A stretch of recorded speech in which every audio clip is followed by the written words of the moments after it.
તો જય માતાજી મિત્રો, સ્વાગત છે તમારું નવા બ્લોગમાં।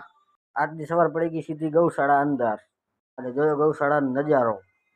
ગાયું બેઠ્યું છે અને બેઠી બેઠી આરામ કરે છે, પણ આપણી ગાય તો સામે ઊભી છે, તો આપણે આપણી ગાયને બોલાવશું, લાખી લાખી। જો મિત્ર, આ પ્રેમ છે સાહેબ, આને કહેવાય હું બોલાવું ને તો હું દોડી આવે, મારે જોવે બીજું શું।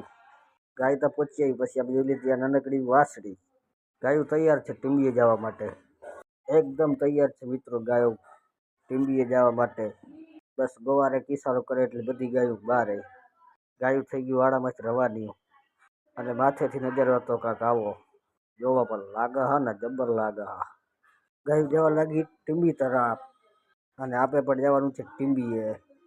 નજારો જોવો હોય તો ચાંદ્રાણીની ગૌશાળામાં આવવું પડે, બીજે ક્યાં ના જડે આવો નજારો જોવા મિત્રો। ગાયું પાછળથી કેવી લાગે છે જોવો તમે ખાલી, ધૂળની ડમરી ઉડાડતી યાર, ધૂળની ડમરી હો। ફાઇનલી મિત્ર પહોંચ્યા ટીંબીએ ને આપણું મિશન થઈ ગયું પૂરું।